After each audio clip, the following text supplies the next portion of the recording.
So we're up to geometric growth and decay, which is the final one for this chapter. And then next week, this is on record, we're going to be, actually this week, we're going to go on and do more Year 12 stuff, which is part of the curriculum that they've made for this show. All right, so we've learnt about arithmetic or linear growth and decay. Now we're looking at geometric growth and decay. So slightly different.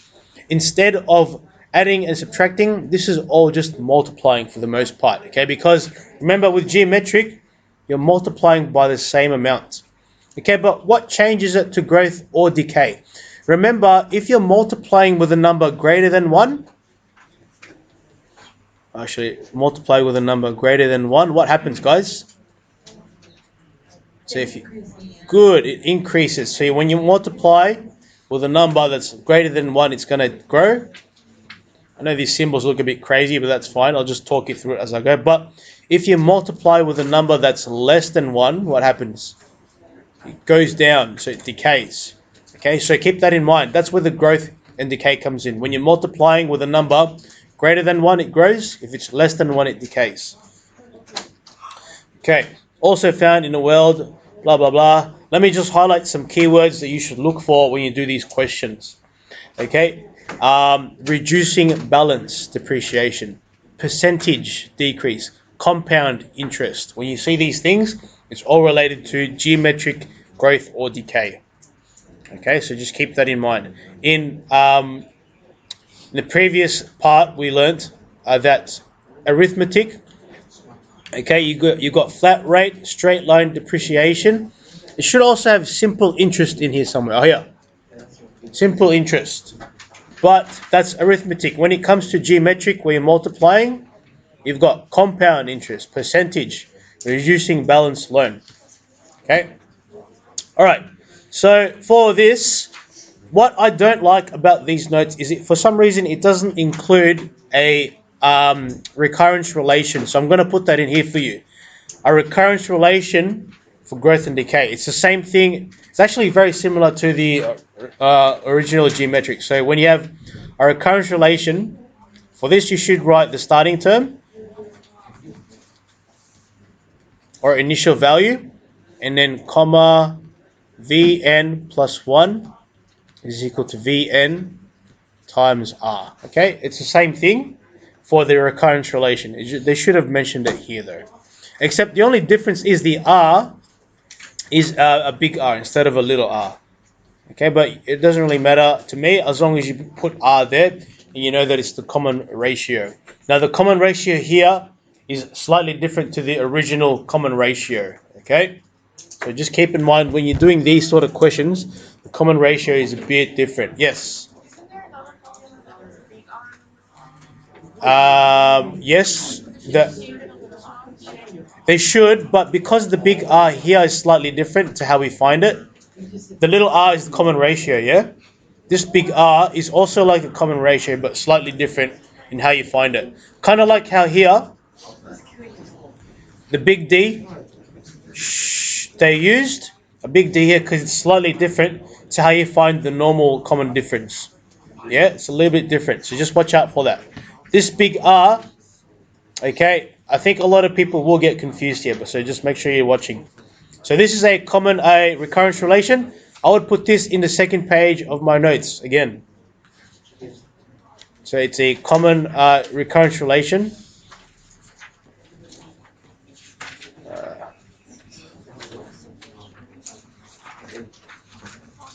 When using,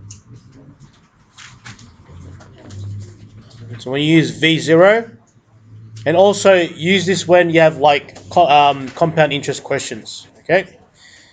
And the other one here that's listed is this nth term rule. I'm going to rewrite it here so you have it. So also write this in your second page. So Vn equals V0 times R to the power of n. Now, what's different here? I've just actually flipped that around. Yeah, I prefer it this way because that's how they write it. Why does the textbook swap it? Anyway, they should just leave it in this order. So, do you notice the difference here with the old? This was the old nth term rule where it looks like this. Tn equals A times R to the power of n minus 1. What's the difference here now, guys? No minus 1, good, so that's gone. And what happened to the A? Use V0 instead, yeah? So that's the only difference. That was the old nth term rule. Now, that doesn't mean that you don't use this. You only use this when you use first term, but when you use V0, use that one. Okay. I'm going to blast through this question real quick, and then we'll finish up. So here,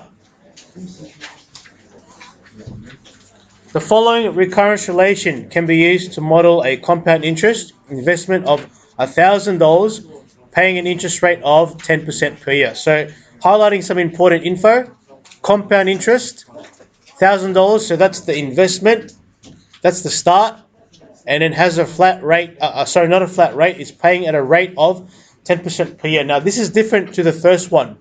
Generally what you might think you'll do is you find 10% of this, but that's not right, because if you look at the recurrence relation, it's 1.1. How do they get 1.1 from 10%?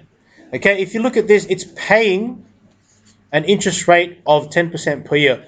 When you see that, that means it's increasing because it's paying. Okay, so if you're going to multiply with a number that's greater than 1 and it's paying and it's 10%, how do you increase something by 10%? Well, basically, if your starting point is 1, and this is where it gets, again, a little bit confusing, and you're increasing by 10%, okay, you're going to multiply by 1.1. Okay, how did we get that? Well, remember, if you get 10, let's try this. 100 times 1, what do you get, guys? 100. Okay, but what if I go 100 times 1.1? What happens? 110. See how it increased by 10%? Okay, what if I went 100 times 0.9? What would happen? That's a decrease by 10%. So what would it be, Emily? 90. It would be 90. Okay, if I went 100 times a decimal of 0.7, what would that be? 70. So it's decreased by 30%. I'm going to pause it there. You need to learn is not mentioned in here. Okay, and you'll be using it.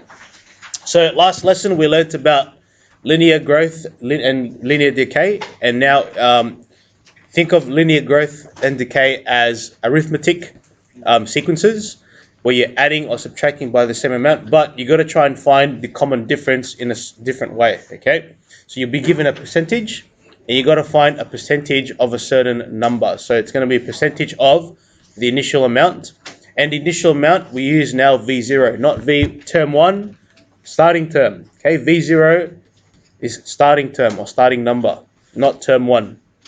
Okay, so it's different. And notice the differences with the formulas for these sort of questions. Yeah, so for the recurrence relation, instead of telling me the first term, you're telling me the starting term. Okay, so V0 means starting term, and you're using the common difference. But the common difference, to find that, remember, you're just going to use percentage over 100 times whatever the starting term was to find that common difference. It's a bit different, I know, but that's what we use here. And the nth term rule, remember, this is the old nth term rule for arithmetic. The new one looks like this. So instead of using term 1, you use term V0, and then there's no more minus 1, but you use the common difference. Okay, so if you haven't already, you want to put this in your second page of your notes. Okay. For decay, it's the same thing, it's just minus. Okay, and just watch out because it's minus as well in the nth term rule. Alright, so if you're looking for a certain term, use the nth term rule. But just be mindful that for the growth and decay, you're using V0, not term 1. Okay. Now let's get into geometric. So for geometric sequences, it's quite similar, but the only thing is instead of you adding and minusing, you're multiplying. Okay, and the notes doesn't state the recurrence relation, but that's the recurrence relation here for when you're using geometric growth and decay. So again, you're telling me the starting term, okay, and then the common ratio. Now yesterday, I mentioned that finding the common ratio is a bit different to how you would previously. Remember, to find the common ratio in normal geometric, it's any term. Okay, and what's the rest of it, guys? Any term divided by what? Good, divide by the previous. That's the old common ratio for your normal geometric sequences. But when you're growing or using geometric growth and decay, it's a little bit different because it gives you a percentage. Now, it isn't mentioned in here, and I don't know why, but to get the percentage, this common ratio here, so this recurrence relation gives you the common ratio of 1.1. Now, where did they get that? Okay, how did they get 1.1? Well, using the information that's given there, read the question. Okay, it says here that the following recurrence relation can be used to model a compound interest investment paying. Okay, so if you're getting paid something, are you gaining or are you losing? Gaining, so you're increasing. Okay, so this is an increasing type. Thank you. This is an increasing type of ratio, so it's going to be adding on each time. So that means your ratio has to be more than 1. Right, so it's 1.1, but how did they get that? Right, so write this down because you will need to know it. In your second page of your notes, for a common ratio, okay, where it's increasing, so if it's an increasing type common ratio, it's going to be 1 plus the percentage divided by 100. That's if it's increasing. So use this to find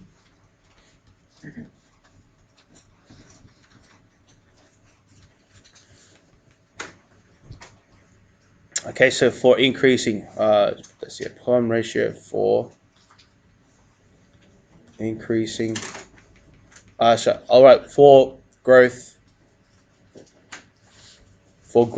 I'll write that, common ratio for growth. So if it's growth, let's write geometric.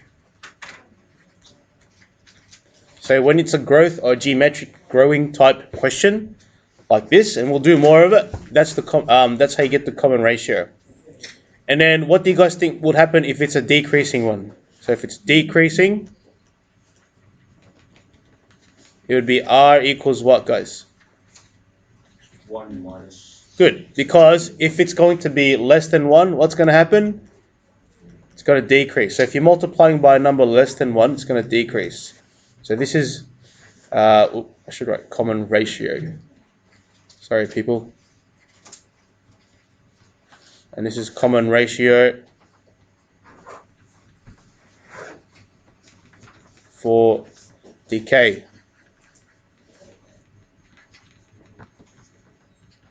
Okay, so make sure this is in the second page of your notes. Okay, you will need these two formulas. So one is for growth, one is for decay. Just know the difference. If it's growing, it's going to be plus. If it's decay, it's going to be minus. Now, yesterday, we did a few examples of this, but I'll use the one that it has here. So you can see here that it's going to be 10% increase per year. So if it's going to be an increase, we'll use this rule. So therefore, if it's an increase, we'll use another color. It's going to be R equals 1 plus 10 over 100. And if you do that properly, the common ratio would be 1.1, which is what they have right here. Okay. So it says here, use a rule to find the value of the investment after 15 years, correct to the nearest dollar. So in terms of the rule, we're just going to use the geometric rule here, the nth term rule. Okay, I've written it here as well. This geometric rule. Okay, so that's you can see here for your geometric recurrence relations. If you remember back to the old recurrence relations, it looked like this for a geometric nth term. Tn equals a times r to the power of n minus 1. But again, because you're using growth and decay, okay, instead of using first term, you're going to use starting term, and there's no more minus 1 anymore. It's just n. Okay, that's the only difference. Okay, so we're going to use this when it comes to growth and decay questions.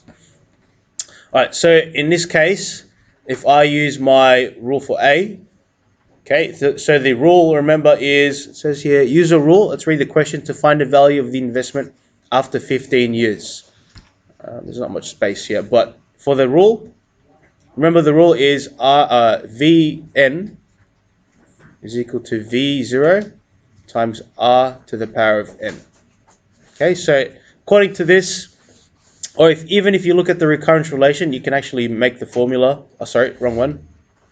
If you look at the recurrence relation, okay, it tells you can use the formula, you can make the formula out of it. So if you're looking for the 15th year, it's going to be V15 equals V0, which is 1,000, times the ratio of 1.1 to the power of, I'm looking for the 15th year, power of 15.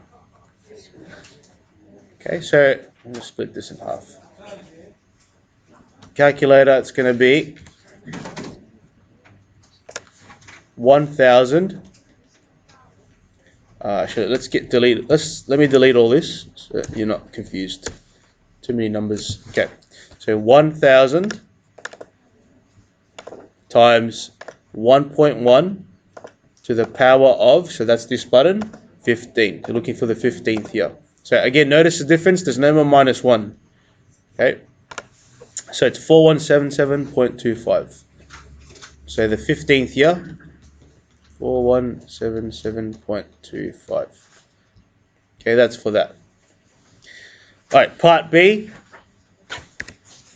Okay, this one is similar question, but it's going to be decay. Okay, because you can see the R value, sorry, the not R value, the common ratio is 0.9. Okay, so again, if the way they found that 0.9, okay, is going to be this one, the minus. Okay, because it's decreasing. If you read the question, the following recurrence relation can be used to model a reducing balance. There's a key word there, reducing balance depreciation. So it's going to be decreasing of a car purchased at. So this is the initial value, or the V0, and the car depreciates. Another key word there, depreciates at a value of 10% per year. So that means this is going down. You have to read the question properly. This is decreasing. Okay, so if it's decreasing, we use that R value here, or the decreasing common ratio value. So it's going to be R equals 1 take away, decreases by 10%. So 10 over 100. And the answer for that will be 0.9. Okay, so the R value, it's already given to you there, but it doesn't show you how to find it. So I figured I should show you how to find it. You'll get questions like that where it asks you what's the common ratio for this. Okay, so that's when you use these two. Okay. All right, so for this one, again, using the rule, find the value of the investment after 12 years. Okay, so after 12 years, the rule again, remember, is this: Vn equals V0 times R to the power of n. Using V0, no more minus 1. Okay, we're looking for the 12th year, so it's going to be V12 is equal to V0, there's your starting term, 18,500, times the common ratio of 0.9 right there. So 0.9 to the power of 12, because I'm looking for the 12th term. So that means V12 is equal to 18,500 multiplied by 0.9 to the power of, so the power of button, remember, is that 15. Looking for, is it 12? 12, sorry. So 524.95. Sorry. 5224, thank you. That's it. Okay, that's basically all you need to know for these sorts of questions. I think the main takeaway for this is how you find the new common ratio, okay, and how you find the new, for the previous one, the new common difference. Just that. Yep, I'll scroll down real quick. Any questions?